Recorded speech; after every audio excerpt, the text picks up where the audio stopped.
ने पिताजी को मिर्ज़ापुर में नज़रबंद करके रखा है। समझ लीजिए वो उन्हीं से पिताजी को मिलवाती हैं, उन्हीं से बात करवाती हैं, जिनसे वो बात करवाना चाहती हैं और जिनमें उनका फ़ायदा होता है। वो अपने कॉलेज अक्सर लेके जाती हैं पिताजी को। वो अपने केबीपीजी कॉलेज में मिर्ज़ापुर में जो है, वहाँ पर वो हमेशा लेके जाएंगे किसी कार्यक्रम में, बस ये दिखाने के लिए कि मेरे पिताजी मेरे साथ हैं, मेरे सपोर्ट में हैं और जिसमें उनका फ़ायदा उनको नज़र आता है। हम लोगों से, परिवार के लोगों से, मेरे घर में बहुत से रिश्तेदार हैं जिनका फ़ोन उन्होंने ब्लॉक कर रखा है, जिनसे बात नहीं करने देती हैं, न ही मिलने देती हैं। छोटी गैबी वाला भी उन्होंने पिताजी से मकान वो गिफ्ट करा लिया है, वहाँ भी मुझे नहीं आने देती हैं।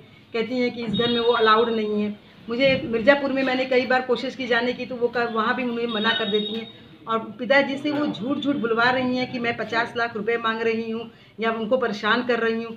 मुझे नम्रता की नौकरी से कोई मतलब नहीं है, वो नौकरी 20 साल से कर रही है, मैं क्यों चाहूँगी कि उनकी नौकरी चली जाए। लेकिन उन्होंने मेरे साथ जो फ्रॉड किया है, उन्होंने अपना मेरा और मेरे बड़े भैया पंडित राम कुमार मिश्रा जी का फर्जी दस्तावेज लगाकर महमूरगंज का गणेश सुधा अपार्टमेंट का 202 नंबर फ्लैट अपने नाम कर लिया है फर्जी तरीके से, जिसकी जानकारी मेरे पिताजी को भी नहीं होगी।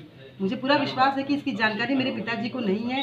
किसी भी मामले में पिताजी की कोई गलती नहीं है। मैं बस ये कहना चाहती हूँ कि पिताजी बीच में न आए, पिताजी बीच में न बोले। अगर साथ देना है तो सच का दें, नहीं तो आप पिताजी बीच में आए ही नहीं। हम दो बहनों का मामला है। आप सबसे पहले तो जिस तरीके से उन्होंने आपके पिताजी को नज़रबंद करके रखा है, जी, तो क्या आप प्रशासन से ये गुहार लगाएंगी कि पिताजी को उनसे दूर किया जाए, क्योंकि वो उनके अपने बहकावे में ले करके गलत उनसे क्या ये मांग कर रही हैं आप कि प्रशासन इसमें हस्तक्षेप करे और मेरे पिताजी को उनके नज़रबंद से उनके बंधन जो जिस तरीके से कि उनसे बाहर निकलवाएं, क्या प्रशासन से ये मांग करेंगे? सर ये तो हम कर सकते हैं प्रशासन से, लेकिन दरअसल ये है कि नम्रता ने उनको मेरे खिलाफ इतना कुछ बोल रखा है कि पिताजी खुद भी ये कह सकते हैं कि मुझे नहीं मिलना है। तो प्रशासन मुझे नम्रता के अगेंस्ट जाके वो मिलवा सकती है, लेकिन पिताजी के बात, नम्रता की बात में आके पिताजी भी तो बोल सकते हैं कि नहीं मिलना है। नम्रता ने इतना सब कुछ मेरे बारे में गलत पिताजी को बोल दिया है कि पिताजी भी अब यही मुझे ही गलत समझते हैं और आकर वो मीडिया में भी समाज में मेरी छवि खराब कर रहे हैं। बताइए, वो ऐसा बयान दे रहे हैं नम्रता जो कि दिलवा रही है कि उससे मेरी भी तो छवि खराब हो रही है। सर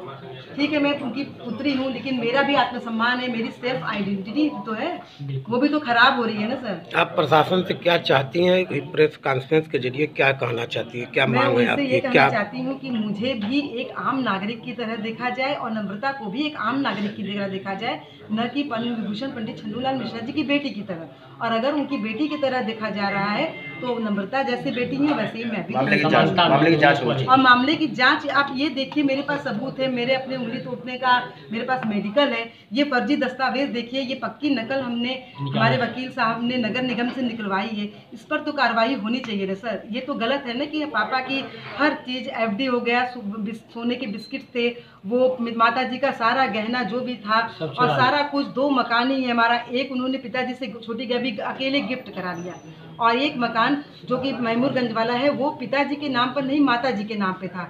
माता जी बिना कोई वसीयत किए जब चली गई तो वो तो सब पिताजी और सब बच्चों का भी होता है, तो उसी वजह से नम्रता ने सबका फर्जी लगाकर वो अपने नाम करा दिया है। प्रशासन से आप चाहती हैं कि इसकी न्यायिक जांच हो सर और नम्रता के खिलाफ कार्रवाई हो सर।